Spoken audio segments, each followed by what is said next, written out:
கொண்டு என்னுடைய அண்ணன்மார்கள் இருக்கக்கூடிய பர்ணாக சாலை அருகில் வந்து விட்டேன். இந்த பர்ணாக சாலை அருகில் நான் வந்து கொண்டிருக்கும் பொழுது இந்த பர்ணாக சாலையிலே இந்த வனத்தில் வாழக்கூடிய ரோமரிஷி முனிவரும் என்னுடைய அண்ணன்மார்களும் எங்களுடைய ஆபத்தாண்டவன் மாயக்கண்ணன் இவர்கள் அனைவருமே ஒன்று கூடி ஏதோ ஆலோசனை செய்து கொண்டிருக்கின்றார்கள். அவர்கள் அப்படி என்ன ஆலோசனை செய்து கொண்டிருக்கின்றார்கள் என்று நான் அருகில் சென்று கவனிக்கும் பொழுது என்னுடைய அண்ணன் தர்மபூபதி கேட்கின்றார் அந்த ரோமரிஷி முனிவரத்திலே, எப்படி என்றால், சாமி எங்களுடைய நாட்டை நாங்கள் மீண்டும் எப்பொழுது சாமி ஆளப் போகின்றோம் என்று கேட்கும் பொழுது அதற்கு அந்த ரோமரிஷி முனிவர் தெரிவிக்கின்றார், தர்மநந்தா உங்களுடைய நாட்டை நீங்கள் ஆள்வது என்பது அவ்வளவு எளிதான காரியம் அல்ல. ஏனென்றால் கர்ணனோ துரியோதனனை வளர்க்கின்றான், துரியோதனோ நாகபாசம் என்னும் கணையை வளர்த்து வருகின்றான். அந்த நாகபாச கண்ணைக்கு நாளொன்றுக்கும் 10 நல்லம்பால் கொடுத்து வளர்த்து வருகின்றான். இதற்காக தெரியுமா? உன்னுடைய தம்பி அர்ஜுனனை கொள்வதற்காக. அது மட்டும் இல்லாமல் அந்த நாகபாச கணையை வெல்வதற்கு இந்த 14 லோகத்திலும் எதிர்களை இல்லை.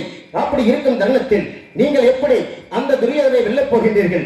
அந்த துர்ச்சாதனனை வெல்லப் போகின்றீர்கள்? அந்த கர்ணனை வெல்லப் போகின்றீர்கள்? அந்த கர்ணன் வைத்திருக்கக்கூடிய நாகபாச கணையை எப்படி வெல்லப் போகின்றீர்கள் தர்மநந்தா என்று கேட்கின்றார் அந்த ரோமரிஷி முனிவராகப்பட்டவர். இதை கேட்ட என்னுடைய அண்ணன் தர்மபூபதி கூறுகின்றார், சாமி தங்களை போன்ற நல்லோர்களின் ஆசியுடன் அந்த துரியோதனன் துர்ச்சாதனன் கர்ணன் வைத்திருக்கக்கூடிய நாகபாசக்கலை இவை அனைத்தையும் வெல்ல வேண்டும் சாமி. இதற்கு தாங்கள் தான் ஒரு யோசனை கூற வேண்டும் சாமி என்று கூறுகின்றார். இதை கேட்ட அந்த ரோமரிஷி முனிவர் தெரிவிக்கின்றார், தர்மநந்தா உங்களுடைய நாட்டை நீங்கள் மீண்டும் ஆள வேண்டுமானால் உங்கள் ஐவரில் ஒருவர் சடமுடி தரித்து சன்னியாசி ரூபம் கொண்டு அந்த வடதேசமாகிய இந்த நீலவனம் பழங்கிப்பாறை சென்று அந்த பழங்கிப்பாறையிலே துர்மத்தோட கம்பத்தை ஒன்றி பாரா தவம் இருந்து அந்த ஈசனின் இடது கரத்தால் இருக்கக்கூடிய பாசுவதம் என்னும் அஸ்திரத்தை பெற்று வந்தால் அந்த கர்ணன் வைத்திருக்கக்கூடிய நாகபாச கலையை வெல்லலாம். துரியோதனன் துர்ச்சாதனன் கர்ணன் இவர்கள் அனைவரையும் வென்று விடலாம். உங்களுடைய நாட்டை நீங்களே மீண்டும் ஆட்சி புரியலாம் தர்மநந்தா என்று எடுத்துக் கூறுகின்றார் அந்த ரோமரிஷி முனிவராகப்பட்டவர். இதை கேட்ட என்னுடைய அந்த தர்மபூபதி கூறுகின்றார், அப்படி என்றால் சாமி நான் சென்று அந்த ஈஸ்வரனை நோக்கி தவம் புரிந்து அந்த ஈசனின் இடதுகரத்தால் இருக்கக்கூடிய பாசுபதம் என்னும் அஸ்திரத்தை நான் பெற்று வருகின்றேன், எனக்கு விடை கொடுங்கள் என்று கேட்கும் பொழுது அதற்கு எங்களுடைய ஆபத்தாண்டவன் மாயக்கண்ணன் கூறுகின்றார், தர்மநந்தா நீ சென்று அந்த பழகிய பாறையிலே 90 கம்பத்தை கொண்டு தவம் புரிந்து அந்த ஈசனின் இடதுகரத்தால் இருக்கக்கூடிய பாசுபதம் என்னும் அஸ்திரத்தை பெற்று விடுவாய். அந்த அஸ்திரத்தை பெற்று வரும் வழியில் இடையில் யாரேனும் தர்மம் என்று கேட்டால் கையில் இருப்பது பாசுபத கலை என்றும் கூட பாராமல் அதை நீ தானமாக கொடுத்து விடுவாய். ஏனென்றால் நீயோ தர்மத்தில் சிறந்தவன். ஆகையால் உன்னால் அந்த பாசுபத கலையை பெற்று வர முடியாது தர்மநந்தா என்று மறுத்து விடுகின்றார் எங்களுடைய ஆபத்தாண்டவன் மாயக்கண்ணன். அடுத்தபடியாக என்னுடைய இளையண்ணன் பீமசேனன் கேட்கின்றார், எனக்கு விடை கொடுங்கள் கண்ணா, நான் சென்று தவம் புரிந்து அந்த ஈசனின் இடதுகரத்தால் இருக்கக்கூடிய பாசுபதம் என்னும் அஸ்திரத்தை நான் பெற்று வருகின்றேன், எனக்கு விடை கொடுங்கள் கண்ணா என்று கேட்கின்றார். அதற்கு எங்கள் ஆபத்தாண்டவன் கூறுகின்றார், பீமா நீ சென்று பழகி பாறையிலே 90 கம்பத்தை கொண்டு தவம் புரிந்து கொண்டிருக்கும் பொழுது அந்த ஈஸ்வரனாகப்பட்டவர் இவனை சற்று சோதித்து பார்க்க வேண்டும் என்பதற்காக உன் எதிரே தாமதமாக தோன்றினார். நீ என்ன செய்வாய் தெரியுமா? உன்னுடைய கரத்தால் இருக்கக்கூடிய தண்டாயத்தால் அந்த ஈஸ்வரனை பாராமல் அடித்து விடுவாய். ஏனென்றால் நீயோ முன்கோபக்காரன், பொறுமை இழந்தவன், உன்னால் அந்த பாசுபதம் என்னும் அஸ்திரத்தை பெற்று வர முடியாது பீமா என்று மறுத்து விடுகின்றார். அதற்கடுத்தபடியாக என்னுடைய தம்பி நகுலன் கேட்கின்றான், எனக்கு விடை கொடுங்கள், நான் சென்று வருகின்றேன் என்று கேட்கும் பொழுது அதற்கு எங்கள் ஆபத்தாண்டவன் மாயக்கண்ணன் கூறுகின்றார், நகுலா நீ தவம் செய்ய செல்லும் வழியில் ஏதாவது ஒரு குதிரையை பார்த்தால், ஆகா இந்த குதிரையின் மீது ஏறி சவாரி செய்தால் எவ்வளவு நன்றாக இருக்கும் என்று எண்ணி உன்னுடைய கவனம் முழுவதும் அந்த குதிரையின் மீது திரும்பிவிடும், நீ செல்லும் காரியத்தை மறந்து விடுவாய். ஆகையால் உன்னாலும் சென்று வர முடியாது நகுலா என்று மறுத்து விடுகிறார். இறுதியாக என்னுடைய இளைய சகோதரர் சகாதேவன் கேட்கின்றான், எனக்கு விடை கொடுங்கள் கண்ணா, நான் சென்று வருகின்றேன் என்று. அதற்கு எங்கள் ஆபத்தாண்டவன் மாயக்கண்ணன் கூறுகின்றார், சகாதேவா அந்த பாசுபதகனையை பெறுவதற்கு இன்று செல்லலாமா, நாளை செல்லலாமா, இல்லை நாளை மறுநாள் செல்லலாமா என்று காலத்தை கடத்தி கொண்டே விடுவாய். ஏனென்றால் நீயோ சாஸ்திரம் படைத்தவன். ஆகையால் அந்த குறிப்பிட்ட நேரத்திற்குள் உன்னால் அந்த பாசுபதகனையை பெற்று வர முடியாது சகாதேவா என்று மறுத்து விடுகின்றார். அதற்கு என்னுடைய அண்ணன் தர்மபூபதி கேட்கின்றார், கண்ணா அப்படியானால் யார்தான் சென்று தவம் புரிந்து அந்த ஈசனின் இடதுகரத்தால் இருக்கக்கூடிய பாசுபதம் என்னும் அஸ்திரத்தை யார் பெற்று வருவது கண்ணா என்று கேட்கும் பொழுது அதற்கு எங்கள் மாயக்கண்ணன் தெரிவிக்கின்றார், ஒருவனே ஒருவன், அந்த வடகைலாசம் செல்லக்கூடியவன், அந்த பழகி பாறையிலே 90 கம்பத்தை ஊன்றி அந்த ஈஸ்வரனை நோக்கி தவம் புரியக்கூடியவன், அந்த ஈஸ்வரன் ஈசனின் இடதுகரத்தால் இருக்கக்கூடிய பாசுபதம் என்னும் அஸ்திரத்தை பெற்று வரக்கூடியவன் ஒருவன் இருக்கின்றான் தர்மநந்தா என்று கூறுகின்றார் எங்கள் ஆபத்தாண்டவன் மாயக்கண்ணன். அவன் யார் கண்ணா என்று கேட்கின்றார் எங்களுடைய அண்ணன் தர்மபூபதி. அதற்கு எங்கள் மாயக்கண்ணன் கூறுகின்றார் அவன் தான் அர்ஜுனன் என்று தெரிவிக்கின்றார். இதை கேட்ட என்னுடைய அண்ணன் தர்மபூபதி என்ன தெரிவித்தார் தெரியுமா? கண்ணா, என்ன வார்த்தை தெரிவிக்கின்றீர்கள்? அர்ஜுனன் சென்று தவம் புரிந்து அந்த ஈசனின் இடதுகரத்தால் இருக்கக்கூடிய பாசுபதம் என்னும் அஸ்திரத்தை பெற்று வருவதா? முடியாது கண்ணா, முடியாது. ஏனென்றால் அர்ஜுனனை பற்றி தாங்களுக்கு ஒன்றும் தெரியாதா? அர்ஜுனனோ பெண்ணாசை உடையவன், பேடி மனம் கொண்டவன், பொருளை கண்ணுக்கு சிலை கட்டி இருந்தாலும் ஆனா பெண்ணா என்று அவிழ்த்து பார்க்கக்கூடியவன். ஆற்று மணலை எண்ணினாலும் அர்ஜுனன் மனைவியை எண்ண முடியாது. அப்படி இருக்கும் தருணத்தில் அவன் சென்று எப்படி அந்த பழங்கி பாறையிலே துண்ணத்தோடு கம்பத்தை ஊற்றி தவம் புரிந்து அந்த ஈசனின் இடதுகரத்தால் இருக்கக்கூடிய பாசுபதம் என்ற வஸ்திரத்தை அவன் சென்று எப்படி பெற்று வருவான்? முடியாது கண்ணா, முடியாது என்று என் உடன் பிறந்த அண்ணனே என்னை பற்றி கேவலமாக பேசிவிட்டார். என் உடன் பிறந்த அண்ணனே இப்படி என்னை பற்றி கேவலமாக பேசிவிட்டாரே என்று எண்ணும் பொழுது என் மனமாகப்பட்டது வேதனை அடைகின்றது. ஆமா, அந்த ஆபத்தாண்டவன் முன்னால் என்னை பற்றி கேவலமாக பேசிவிட்டார் என்னுடைய அண்ணன் தர்மபூபதி. ஆகையால் என்னுடைய அண்ணன் மீது கோபம் கொண்டு அந்த நீலவனம் பழங்கி பாறை சென்று பழங்கி பாறையிலே தொண்ணூத்தோடு கம்பத்தை கொண்டு தவம் புரிந்து அந்த ஈசனின் இடதுகரத்தால் இருக்கக்கூடிய பாசுபதம் என்னும் அஸ்திரத்தை பெற்று வந்த பிறகுதான் என்னுடைய அண்ணன் முகத்திலே விழிப்பேன். அதுவரையிலும் என்னுடைய அண்ணன் முகத்தில் விழிக்க மாட்டேன். இதோ புறப்படுகின்றேன் அந்த நீலவனம் பழங்கி பாறை. என்னுடைய அண்ணன் மீது கோபம் கொண்டு புறப்படுகின்றேன், நான் புறப்படுகின்றேன்.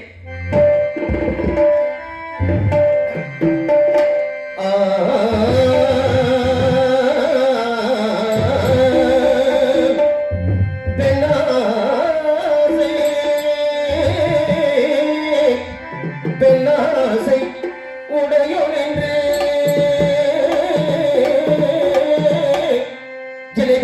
ஜெயபெண்ணாசை உடையோன் என்று அண்ணன் பெருமானும் சொன்னதாலே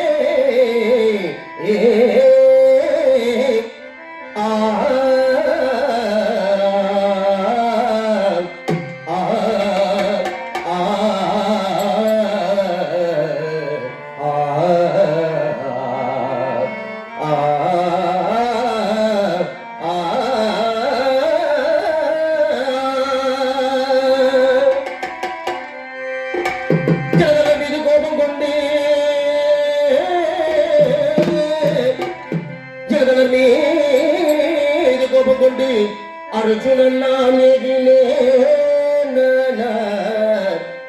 ஏகினே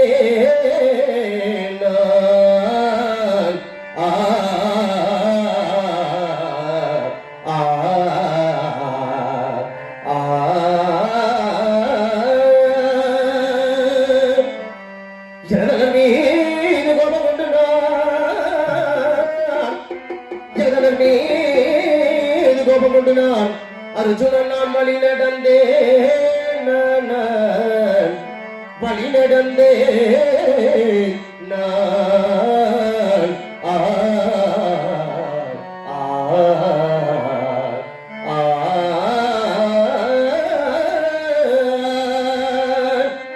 இதோ என்னை எல்லாம் இது கோபம் கொண்டு புறப்படுகின்ற நேரங்களை பழகிப்பாய், புறப்படுகின்றேன் நான். என்னை பெண்ணாசை உடையோன் என்று அண்ணன் சொன்னாலே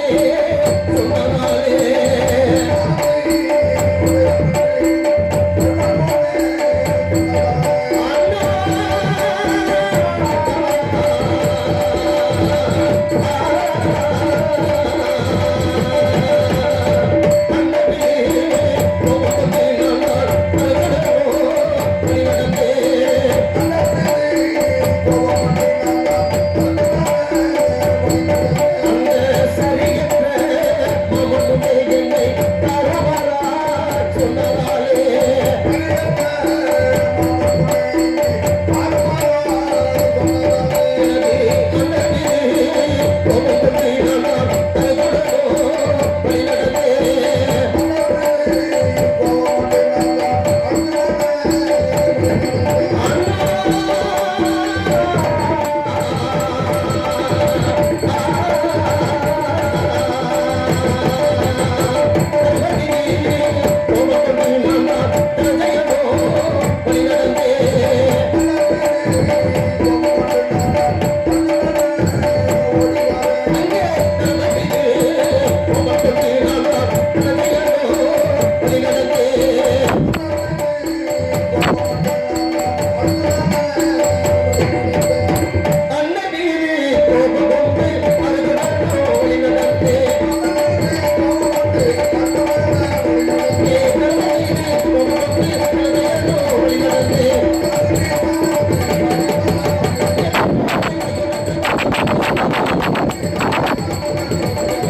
என்னுடைய அண்ணன் மீது கோபம் கொண்டு நான் என்னுடைய அண்ணன் இருக்கக்கூடிய வரலாறு சாலையை விட்டு நான் அநேக தூரத்தை கடந்து வந்து விட்டேன்.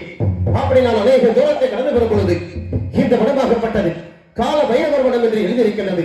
ஆகையால் இந்த கால பைரவர் வனத்தை நான் அதி சீக்கிரமாக கடந்து சென்றாக வேண்டும். இதோ புறப்படுகின்றேன், நான் புறப்படுகின்றேன். கால பைரவன் வனத்திலே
அனைவரும் என்னை கண்டால் அஞ்சுவார்கள்.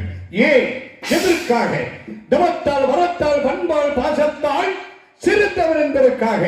அப்படி இருக்க தருணத்தில் எவனோ மானிட ஜென்மத்தில் இருந்தவன் என்னை அறியாமல் என்னுடைய வனத்திலே வந்து கொண்டிருக்கிறான். ஒரு படியவன். யார் என்று பார்க்கிறேன்? நியாயப்படியவனே, நீ யார்? எந்த ஊரை சேர்ந்தவன்? எந்த நாட்டை சேர்ந்தவன்? என் பெயரை கேட்டால் ஈரான லோகமே கிடுகிடுகிடுகிறோம். அப்படி இருக்க தருணத்திலே வந்திருக்கிறாயே, நீ யார்? அது சீக்கிரமாக தெரிவிக்க வேண்டும். இல்லையானால் உன் உயிரை அழிப்பதற்கு கூட கோரும். சீக்கிரமாக. நான் என்னுடைய அண்ணன் மீது கோபம் கொண்டு அந்த நீலவனம் பழங்கிப்பாறை செல்ல வேண்டும் என்பதற்காக என்னுடைய அண்ணன் இருக்கக்கூடிய பர்ணாகர் சாலையை கடந்து கொண்டு இந்த வழியாக வரும்பொழுது, இந்த வனத்திலே வரக்கூடிய வரும்பொழுது இன்னவர் யார் என்று தெரியாமல் என்னை வழிமறித்து, நீ யார்? எந்த நாட்டை சேர்ந்தவன்? உன்னுடைய வரலாறு என்ன என்று கேட்கின்றார் என்றால், அப்படியானால் இவர் இந்த வனத்திற்கு சொந்தக்காரரான காலபைரவராகத்தான் இருக்க வேண்டும். ஆகையால் இன்னொருடத்திலே என்னுடைய வரலாற்றை எடுத்து கூறிவிட்டு புறப்பட வேண்டும் அடுத்த வனத்திற்கு.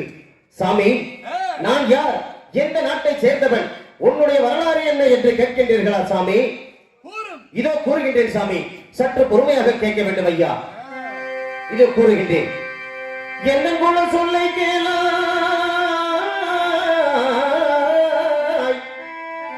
என்ன குண சொல்லை கேளாய், இன்பம் உள்ள பைரவரே, என்னுடைய வரலாற்றை கூறுகின்றேன் கேளும் ஐயா.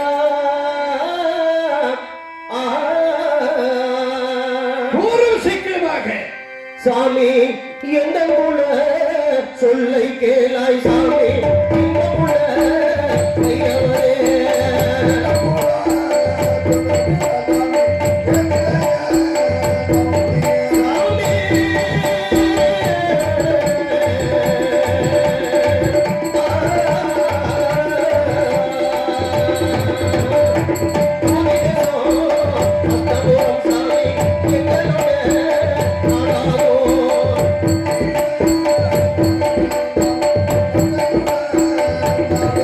அந்த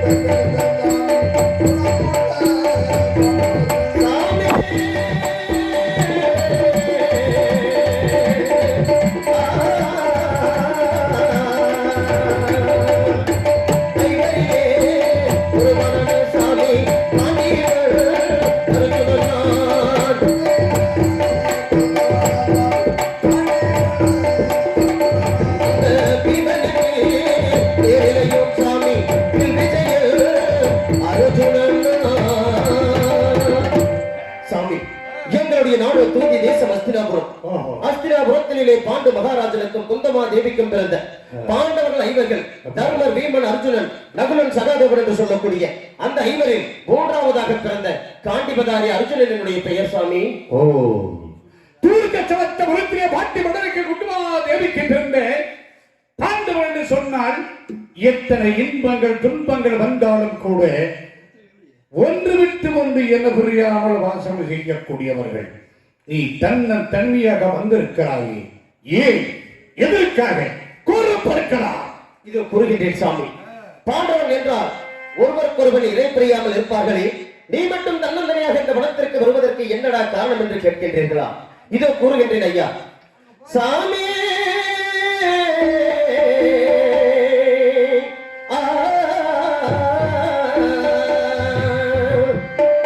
அந்த பெரிய நடை மகள் ஒருவன் சாமி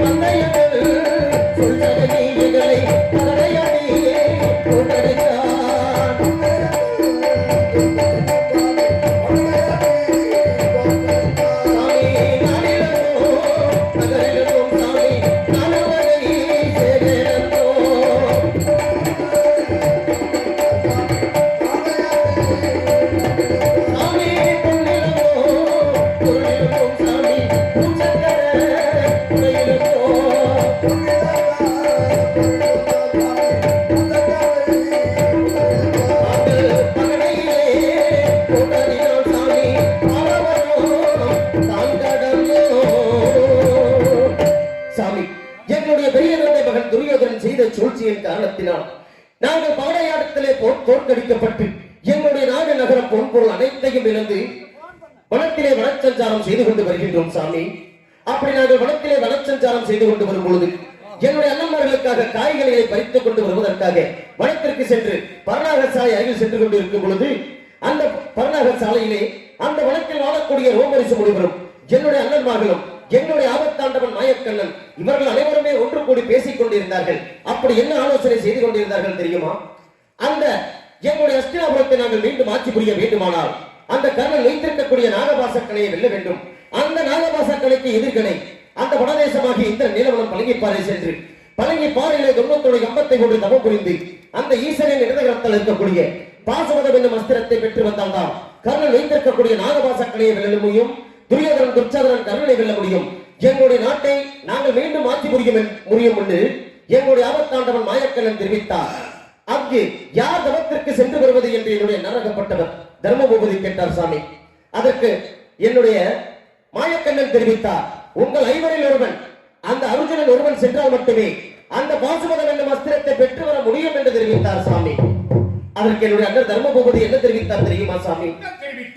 கண்ணா, அர்ஜுனன் எப்படிப்பட்டவன் தெரியுமா? அவனோ பெண்ணாசை பிடித்தவன், பேடி மனம் கொண்டவன், கல்லுக்கு சேலை கட்டி இருந்தாலும் ஆனா பெண்ணா என்று அவிழ்த்து பார்க்கக்கூடியவன். ஆட்டு மணலை எண்ணினாலும் அவன் அர்ஜுனன் மனைவியை எண்ண முடியாது. அப்படிப்பட்டவன் சென்று எப்படி தவம் புரிந்து வருவான்? அவனால் முடியாது கண்ணா, முடியாது என்று என் உடன் பிறந்த அண்ணனே இப்படி என்னை பற்றி கேவலமாக எங்கள் ஆபத்தாண்டவனிடத்திலே பேசிவிட்டார் சாமி. இந்த வார்த்தையை கேட்ட பொழுது என்னுடைய அண்ணன் மீது கோபம் கொண்டு அந்த நீலவனம் பழங்கிப்பாறை சென்று பழங்கிப்பாறையிலே தொண்ணூத்தோடு கம்பத்தை கொண்டு தவம் புரிந்து அந்த ஈசனின் இடது கரத்தால் இருக்கக்கூடிய பாசுபதம் என்னும் அஸ்திரத்தை பெற்று வந்த பிறகுதான் என்னுடைய அண்ணன் முகத்திலே விழிக்க வேண்டும். அதுவரையிலும் என்னுடைய அண்ணன் முகத்தில் விழிக்க கூடாது என்பதற்காக என்னுடைய அண்ணன் மீது கோபம் கொண்டு இந்த வழியாக வந்தேன். அந்த நீலவனம் பழங்கிப்பாறை செல்வதற்காக இந்த வழியாகப்பட்டது என்னை தாங்களின் மனத்திற்குள் கொண்டு வந்து விட்டுவிட்டது சாமி. தாங்கள் தான் எனக்கு நல்லாசி வழங்கி வழி அனுப்பி வைக்க வேண்டும் ஐயா. பாண்டி மன்னனுக்கு குண்டமா தெரிவிக்க வந்த பாண்டவர்கள் 5 பேர்கள் துரியோதனன் சுற்றல் நாடு கடத்தப்பட்டு வனத்திலே வனச்சஞ்சாரம் செய்து வருகின்ற பொழுது இந்த நாட்டை எப்படி மீண்டும் கைபெறுவது என்று ஆலோசனை பேசிக் கொண்டிருக்கின்ற பொழுது வடகிழக்கன் நீலவனம் பழங்கிப்பாறை சென்று 91 கம்பத்தை உண்டு பாரா தவம் இருந்து பாசுபத கரையை பெற்று வந்தால் மீண்டும் நாட்டை கைபெறலாம். இந்த பாசுபத கரையை பெறுவதற்கு யாருக்கு தகுதி இருக்கிறது? அர்ஜுனனே வல்லவர் என்று உன்னுடைய மத்திரம் மாயக்கண்ணன் தெரிவிக்கின்ற பொழுது உன்னுடைய அண்ணனாகப்பட்டவர் உன்னை கேவலமாக பேசிவிட்டார் என்பதற்காக அந்த முகத்தில் முடிக்காமல் இந்த இடத்துக்கு வந்திருக்கிறார். சாமி, இந்த பாசிபதக்கனை உன்னால பெற முடியுமா? ஏன் சாமி? நிச்சயமாக பெற முடியாது என்று தெரிவிக்கிறேன். ஏன் முடியாது என்று எதற்காக முடியாது என்று கேட்டுக் கொண்டிருக்கிறாயே? உண்மைதான் சாமி. அண்ணனிடத்து நல்லாசை பெற்று வந்திருக்கிறாயா? இல்லை சாமி. உனக்கு 90 கம்பம் உனக்கு தேவைப்படும் அல்லவா? உண்மைதான். கம்பத்தை கொண்டு வந்திருக்கிறாயா? இல்லை சாமி. அதற்காக முடியாது என்று தெரிவித்தேன். இப்பொழுது அதற்கு நான் என்ன செய்ய வேண்டும் ஐயா? என்ன செய்ய வேண்டுமானால் எங்கே புத்திரன் உன்னுடைய பாட்டன் என்று தெரிவித்தாய் அல்லவா? உண்மைதான் சாமி. எங்கே புத்தன் எனக்கு ஒரு நெருங்கிய ஒரு நண்பர், எங்கே புத்தனுக்கு ஒரு நன்மைகளை செய்ய முடியவில்லை என்றாலும் கூட எங்கே புத்தனுடைய பேரனை, அதாவது உன்னை என்னுடைய பேரனாக நினைத்து உனக்கு ஒரு நன்மைகளை செய்வதற்காக காத்துக் கொண்டிருக்கிறேன். உனக்கு 90 கம்பம் உனக்கு தேவைப்படும் அல்லவா? ஆம் சாமி. எமது இடத்திலே 30 கம்பம் இருக்கிறது. அப்படியா? அடுத்த வனம் காளை தேவி ஆலயம் சென்று 30 கம்பத்தை வெட்டி உன்னுடைய மைந்தரும் மாய கண்ணனத்திலே 31 கம்பத்தை வெட்டி நீ எங்கே செல்ல வேண்டும் தெரியுமா? எங்கு செல்ல வேண்டும்? உன்னுடைய அண்ணன் வீட்டிற்கு பன்னசாலைக்கு முன்பதாக செல்ல வேண்டும். அண்ணர் முகத்தை முடிக்க கூடாது என்று கோபித்து வண்ணமாக வந்து விட்டனே, அண்ணர் முகத்திலே எப்படி முடிப்பதை நீ சிந்திக் கொண்டிருக்கிறது நான் அறிவேன். உண்மைதான் சாமி. இப்பொழுது வந்து கொண்டிருந்தாயே என்னுடைய இனத்தான், என்னுடைய குலத்தான். வருகின்ற பொழுது இந்த அக்கினி தவம் வலியுறுத்தி தர வேண்டும் என்று நான் அக்கினி தவத்திலே மூழ்கின்றேன். இந்த அக்கினி தவமாகப்பட்டது உன்னை வருகின்ற பொழுது அக்கினி தவம் வலியுறுத்தி தந்து கொண்டிருந்தது. என்னுடைய இனத்தான் வந்துவிட்டால், என்னுடைய குலத்தான் வந்துவிட்டான் என்று எனக்கு ஒரு புறம் சந்தோஷமாக இருந்தாலும் உன்னை கடுமையாக சோதித்து பார்க்க வேண்டும் என்று சோதித்தேன். இதே அக்கினி தவத்தை உன்னுடைய அண்ணனுக்கு முன்பாக ஏற்பாடு செய்து அக்கினி தவத்திலே நீ மூழ்கின்ற பொழுது அர்ஜுனா இறங்கி வருவாய், இறங்கி வருவாய் என்று உன்னை வரவேற்பார். அந்த நேரத்திலே வடகிலாச நீலவனம் பழகிப்பாடு சென்று வருகிறேன் என்று அந்த இடத்திலே விடுவித்து அந்த வடகிலாச நீலவனம் பழகிப்பாடு சென்று 91 கம்பத்தை ஒன்றி பாரா தவமறிந்து பாய்ச்சுவதற்கடையே பெற்று வருவாய். இப்பொழுது என் உயிருக்கு நேராக கம்பத்தை பெறுவாய்.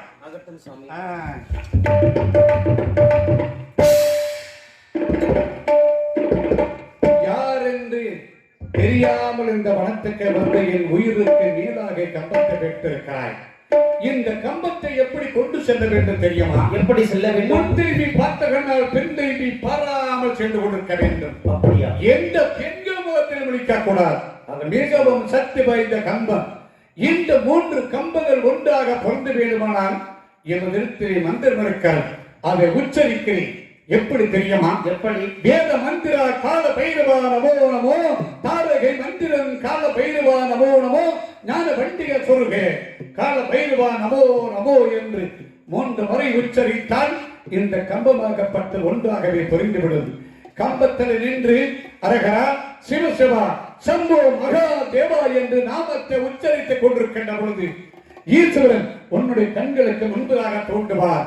அந்த பாசிவதக்கனி எனக்கு தானமாக தாருங்கள், தானமாக தாருங்கள் என்று பெற்று வருவாய். வெற்றி உனக்கு, வீர உனக்கு.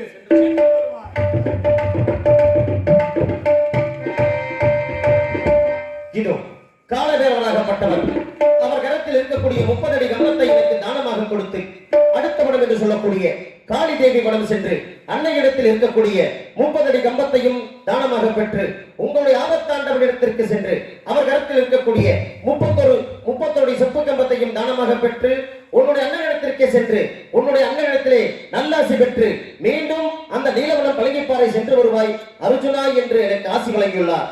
ஏனென்றால் அண்ணனிடத்தில் நல்லாசி பெறாமல் சென்றால் நான் செய்யக்கூடிய தவமாகப்பட்டது பலிக்காதாம்.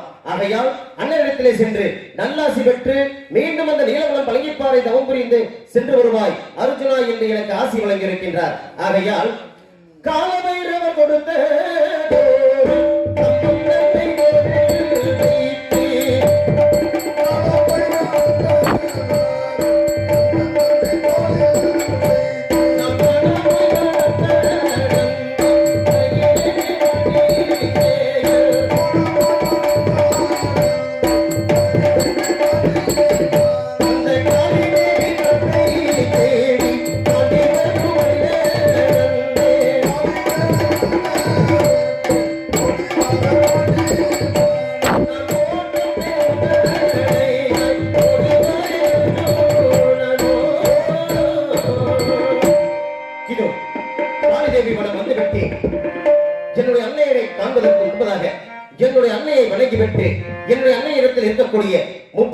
கம்பத்தை தானமாக பெற வேண்டும்.